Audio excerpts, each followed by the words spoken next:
पाणी म्हणजे जीवन. पंचमहाभूतामधील जलमहाभूताचं एक स्वरूप म्हणजे पाणी.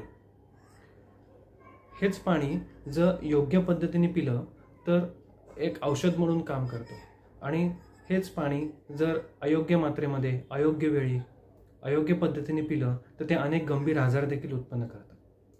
आजकाल एवढं पाणी प्या, तेवढं पाणी प्या, 8-8, 9-9 लिटर पाणी प्या आणि शरीर निरोगी ठेवा, अशा अनेक गोष्टी आपल्या कानावर पडतात.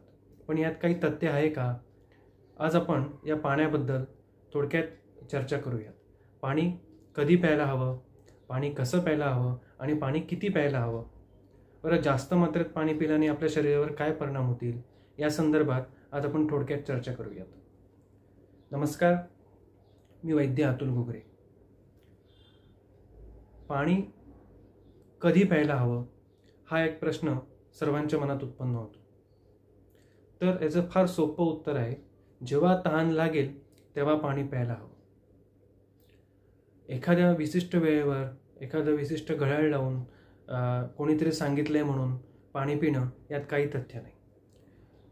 जेव्हा आपल्या शरीरात तहानेचा संवेग उत्पन्न होतो, कुठलाही वेग किंवा संवेग उत्पन्न होतो, उदाहरणार्थ मलमूत्राचा वेग असेल, शिंकेचा वेग असेल, खोकल्याचा वेग असेल, त्याचप्रमाणे तहान हा सुद्धा एक वेग आहे, तर त्याला धारण करायचं नाही आहे. म्हणजे जर तहान लागली आहे तर पाणी प्यायचं आहे, आणि तहान लागलेली नसताना विनाकारण पाणी पिण्यात काही अर्थ नाही. आता पाण्याचं एखाद्या ठराविक वेळेमध्ये, ठराविक मात्रेमध्ये पाणी आपण कोणाच्या तरी सांगण्यावरनं घेत आहोत, तर एक इथे गोष्ट लक्षात घेणं गरजेचं आहे की सर्वांची प्रकृती ही सारखी नाही आहे. त्यामुळे प्रत्येकाची पाण्याची गरज ही देखील वेगवेगळी आहे. बरं, प्रत्येक ऋतूनुसार, कालावधीनुसार पाणीची मात्रा ही प्रत्येकाची वेगवेगळी असू शकते. त्यामुळे एका ठराविक मात्रेमध्ये ठराविक वेळी पाणी पिलं पाहिजे असं काही नाही. ज्यावेळेस आपल्याला तहान लागेल त्यावेळेस पाणी पिणं गरजेचं आहे. बऱ्याच वेळा असं सांगितलं जातं की सकाळी उपाशीपोटी पाणी प्या. सकाळी उपाशीपोटी काही लोक एक ग्लासभर, एक तांब्याभर, अगदी अर्धा 1-1 लिटर देखील पाणी पितात आणि त्यांना शरीर डिटॉक्सिफाय होतं असं काही संकल्पनेत ते विचार करत राहतात. पण मुळात या सगळ्या गोष्टीला उशप्पान असं म्हणतात, म्हणजे सकाळी उपाशीपोटी पाणी पिणं. आता इथे एक प्रश्न उपस्थित होतो जो आपण आपल्या मनाला विचारायला हवा की सकाळी उठल्यावर आपल्याला भूक लागायला हवी की तहान लागायला हवी. तर सकाळी उठल्यावर निरोगी माणसाला भूक लागणं गरजेचं आहे. सकाळी उठल्यावर जर आपण उपाशीपोटी भरपूर प्रमाणात पाणी पित असू तर आपल्या शरीरातील जो जठराग्नी आहे या अग्नीवर आपण पाणी ओतत आहोत. त्यामुळे साहजिकच अग्निमाद्य उत्पन्न होणार आहे. आणि आयुर्वेदात तर सांगितलेलंच आहे, रोगे सर्वेअपि मंदग्नो, म्हणजे मंदाग्नीमुळे सर्वच रोग उत्पन्न होतात. सकाळी उपाशीपोटी अधिक मात्रेमध्ये पाणी पिल्याने अपचनाच्या समस्या, पोटामध्ये गॅस उत्पन्न होणं आणि इतरही अनेक आजार भविष्यामध्ये उत्पन्न होऊ शकतात. अगदीच जर सकाळी पाणी प्यायचं असेल तर 1 कपभर कोंबट पाणी पिलं तर हरकत नाही. यापेक्षा अधिक मात्रेमध्ये मात्र पाण्याचं सेवन टाळावं. दुसरा एक प्रश्न उत्पन्न होतो की मग हे पाणी जेवायच्या आधी प्यायचं आहे, जेवणाच्या मध्ये प्यायचं आहे का जेवणानंतर प्यायचं आहे. बऱ्याचशा वेळेला वजन कमी करण्यासाठी जेवणाच्या आधी पाणी प्या असा सल्ला दिला जातो.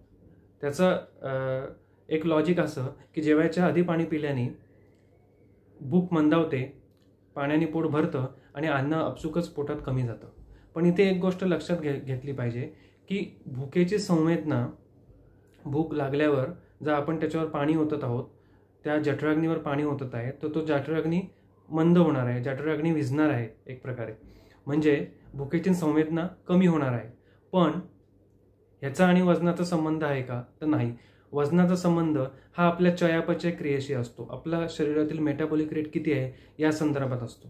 त्यामुळे जेवणाच्या आधी पाणी पिल्याने अपचनासारख्या समस्या अधिक प्रमाणात उत्पन्न होतात, वजन कमी होण्याची शक्यता कमी असते.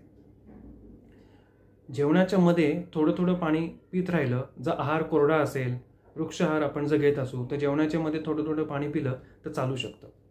आणि साधारण जेवणानंतर 2 ते 2.5 तासांनी पाणी पिलं तर चालू शकतं. जेवल्यावर लगेच मात्र पाणी सेवन करू नये. दुसरा एक मोठा प्रश्न उपस्थित होतो आणि एक आपल्या मनात कन्फ्युजन असतं, तर ते म्हणजे पाणी किती प्रमाणात प्यावे.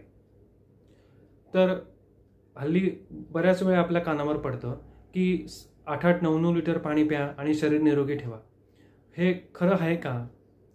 मुळात प्रत्येकाची पाण्याची गरज ही वेगवेगळी आहे. उदाहरण द्यायचं झालं तर जे लोक भर उन्हात काम करत आहेत, ज्यांचा उन्हामध्ये फिरतीचा व्यवसाय आहे, जे शेतामध्ये उन्हामध्ये भरपूर काम करत आहेत किंवा भरपूर जिम करत आहेत, शारीरिक कष्ट करत आहेत, अशा लोकांची पाण्याची मात्रा ही अधिक प्रमाणात असते.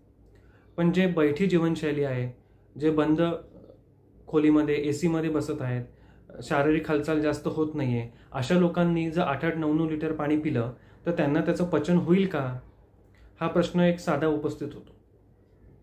तर इथे एक गोष्ट लक्षात घेणं गरजेचं आहे की प्रत्येकाची पाण्याची मात्रा प्रत्येकाच्या शरीराच्या प्रकृतीनुसार, त्याच्या कार्यक्षमतेनुसार त्याच्या पाणी पिण्याची मात्रा ही वेगवेगळी असते.